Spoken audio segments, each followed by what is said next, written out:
네, 오늘이 세월호 사고가 발생한 지 한 달째 되는 날인데 이번 세월호 사고를 두고 관제와 인재가 포함된 총체적 비리 사고라는 비판의 목소리 계속 나오고 있는 상황입니다.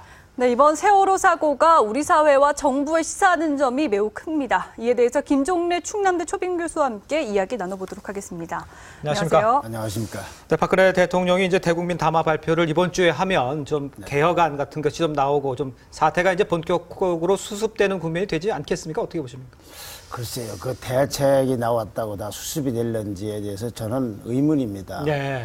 이 인간사라는 것이 네. 무슨 제도나 법이나 무슨 지시나 명령으로 다 움직이는 거는 나는 원래 태초부터 그럴 거라고 봅니다. 네. 더군다나 지금처럼 아주 복잡한 사회에서 더군다나 이해관계도 걸려 있고 정서도 가치관도 다른 세상에서 이렇게 무슨 제도 뭐 법만 만든다. 사실 우리나라에 지금 다 따지고 보면은 법이 없거나 제도가 없는 게 아니에요. 그렇죠. 그래서 이걸 뭐 시스템을 만든다고 해서 고쳐진다? 저는 거기에 본질이 있다고 보지는 않습니다. 문제는 어떤 제도가 있든 법이 있든 아니 법이나 제도 이전에 인간의 이성도 있는 거 아닙니까? 그렇죠. 네. 거기에 의해서 이렇게 잘 이렇게 수습이 되려면은 네. 이 땅에 살고 있는 멀리 있는 해외 동포들까지 마음을 하나로 묶어야 되는 게 중요하지 않나. 그러려면은 죄송합니다만은 박근혜 대통령의 그 국정 운영 기조라든가 철학이라든가 컨셉이 좀 바뀌어야 되는 게 아닌가. 네. 물론 박근혜 대통령이 지금 이 시간에도 국민적 지지도는 잘 못했다보다는 잘한다가 많습니다. 네. 이거 굉장히 중요한 자산이죠. 네. 또 대통령 선거에서 승리도 했고 그러나 지난번 대통령 선거 때 박근혜 대통령이 몇 천만 표 차이로 이긴 게 아니고 뭐 한 150만 표인가 몇 표 차이로 이렇게 돼 반대 세력도 있는 거거든요. 아, 그렇죠. 또 지금도 잘하고 있다는 분도 있지만 잘 못하고 있다는 분도 엄연히 우리나라 이 땅을 살아가고 있는 국민들 아닙니까? 네. 그러니까 이분들 의사까지를 총력 이렇게 결집시키려면 달라져야 되는 게 아닌가. 그런 사례를 우리는 과거에 큰 걸로 보는 것이 저런 것이 있죠. 새마을 운동. 새마을 운동 같은 때 법으로 제도로 안 하면 문책하고 처벌한다고 해서 된 게 아니고 그렇죠.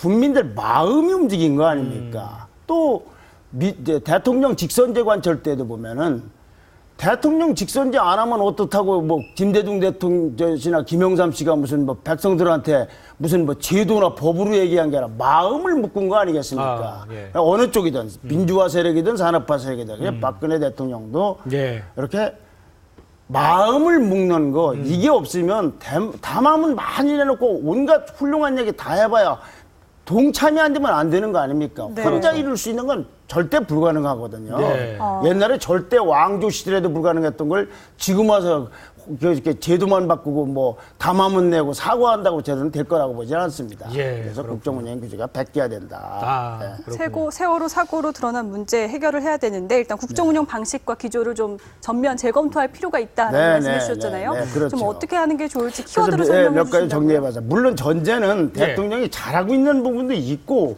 그러니까 잘한다는 지지가 많지만 이런 점이 더 있어야지 이 세월호에 희생되는 어린 영령들의 넋도 위로하는데 모든 국민이 동참하는 게 아닌가. 죽음을 헛되게 하지 않은 그런 겁니다. 첫째는 인사 문제인데 인사 문제. 관료, 법조인, 군 출신, 학자 편중 인사가 말로는 관료가 왜 나쁩니까? 법조인이 왜 나쁩니까?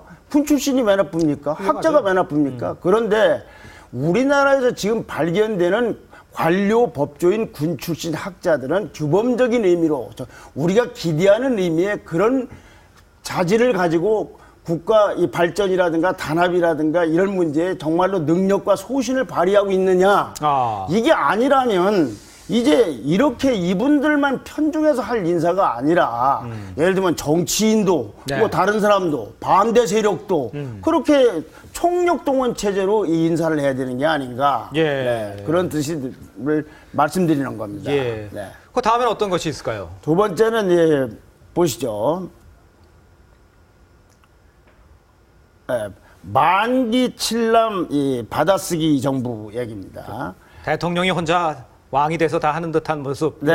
자, 이제 요 얘기를 하기에 앞서서 오늘 아침에 얼마 전에 민경욱 청와대 대변인이 한 장관을 발탁하면서 네. 그 발탁한 배경을 설명한 걸 한번 보시죠. 예. 네. 보여주시죠.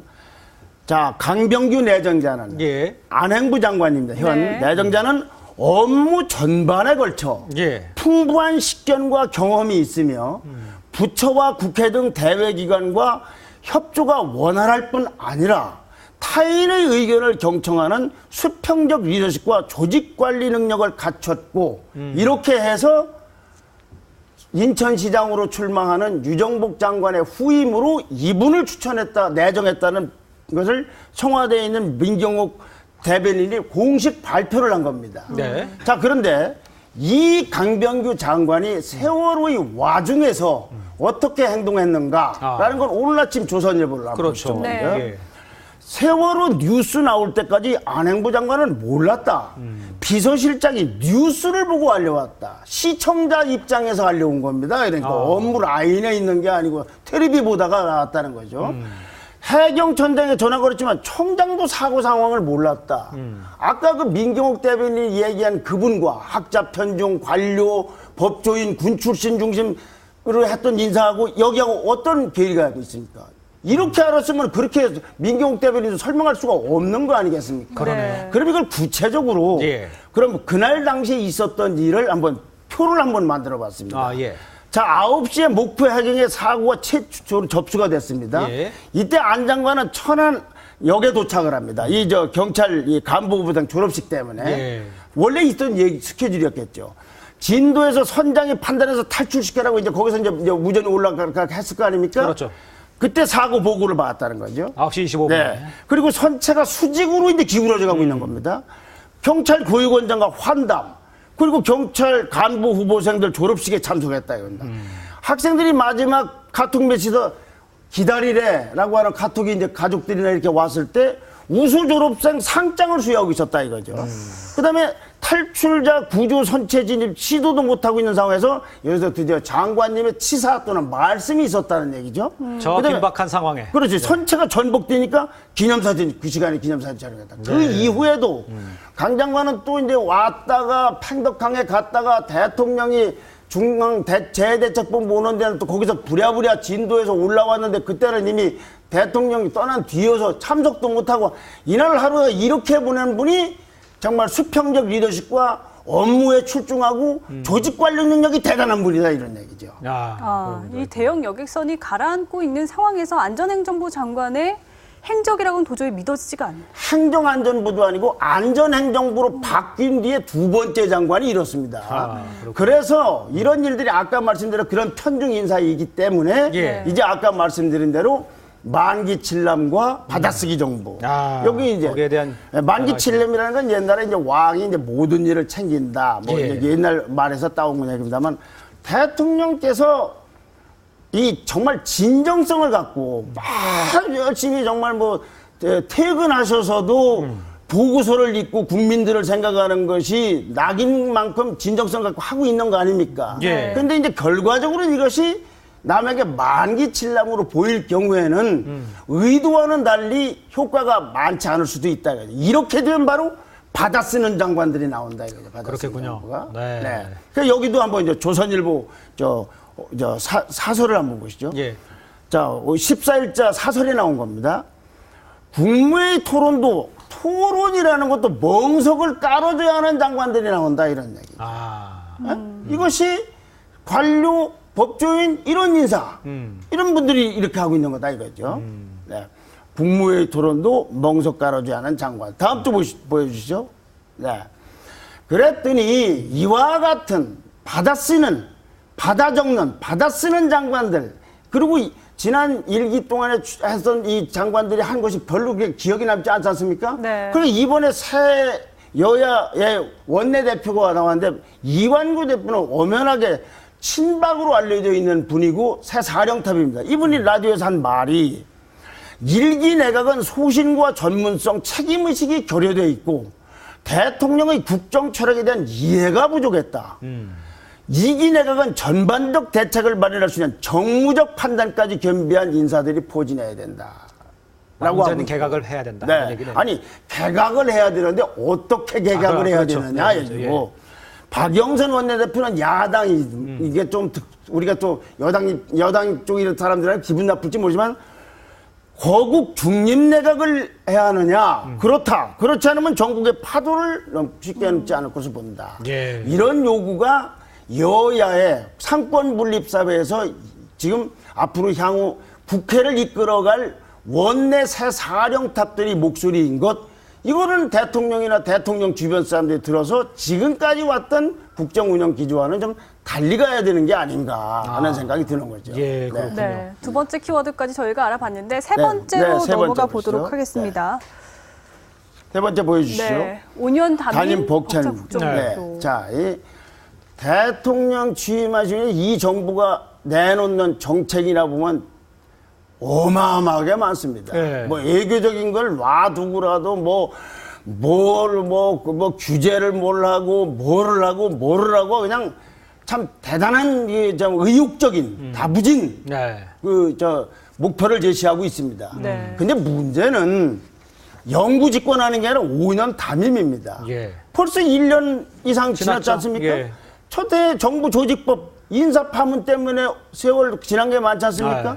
지금도 지방선거가 있고 7월 말이 되면은 재보선 선거가 있고 예. 네. 그다음에 2년 후에 총선도 있고 이 경직성 일정이 많아가지고 5년 동안에 이런 목표를 다 하기는 무리다. 5년 담입니다. 그러니 목표를 좀 줄여서 축소를 해서 오히려 여기에 모든 국민들 총력 동원에 가장 장애물로 있는 예. 관료 세력, 관료 사회 개혁만이라도 하면 덩달아서 그리고 안전 시스템만 갖추가면 대단히 성공한 대통령으로 저는 평가받을 거 봅니다. 많은 걸 너무 많이 하려고 하지를 말고 이제라도. 예, 네. 그렇군요. 네. 오늘 조선일보의 김지아 시인도 그런 지적을 했습니다만 5년 단임제 폭찬 국정 운영에 대해서 지적을 한 글도 있었는데 네. 누구든지 그래요. 네, 그러니까요. 5년 단임제를 고치지 않는 한 네.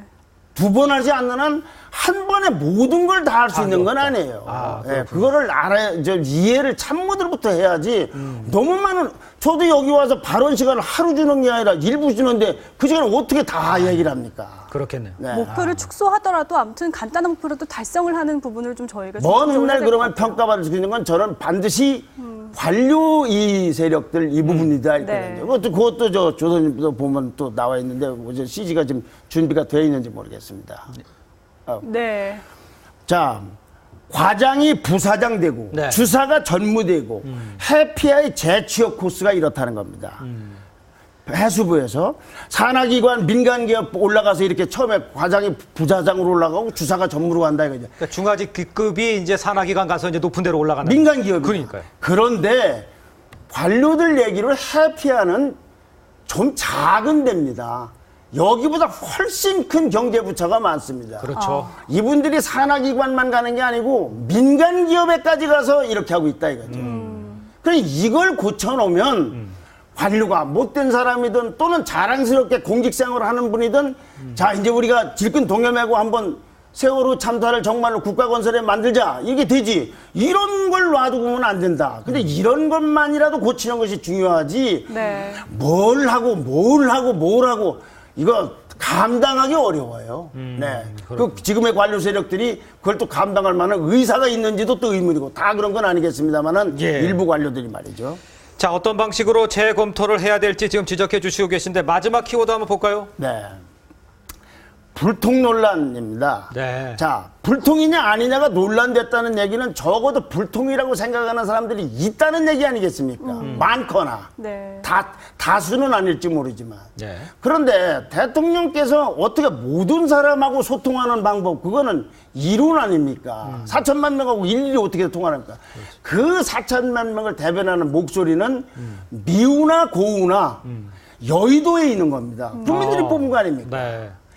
그런데 지금까지 대통령 취임하신 이후에 보면은 여의도 정치를 과연 존중했느냐, 경청했느냐, 설득을 했느냐, 의회 지도자들을 만나서 협상도 하고 담판도 짓고 경우에 따라서는 호소도 하고 설득도 하고 이러질 않고 여의도 정치에 대해서 굉장히 이게 거리를 두는 듯한 외면하는 듯한 스킨십이 좀 부족했죠. 네. 이렇게 되면 결국은 이게 불통이 시스템화될 수도 있는 거다 이런 얘기죠. 아하, 네? 예. 그런 의미에서 보면은 지금 청와대 정무수석 기능을 제대로 발휘하고 있다고 그분을 얘기하는 것이 아니라 정무수석실 기능이 제대로 되어 있다고 보는 사람이 누가 있습니까? 여당 내에서도 조금 문제를 제기하고 있지 않습니까? 그렇죠. 그러니까 친박의 핵심인 최경환 요 전에 원내대표 원내대표. 이직 전 네. 그분도 국회 대정부 질문에서 정무장관직 신설을 제의하고 그러지 않습니까? 이 정무적 기능을 갖고 있지 않으면 정무라는 게 무슨 뭐 추잡한 정치를 한다는 게 아니라 판단을 할 때 이게 어떻게 될 것인가 종합 판단할 때 그 기능이 있어야 되는데 네. 아무래도 여의도 정치 그런 막말하는 의원들 얘기까지 다 들으라는 게 아니라 그분들 얘기 중에 일리 있는 건 받아들이고 그거는 선택상이나 어찌 보면은 국가 책임자로서 의무이기도 한 겁니다. 네. 그렇군요. 네.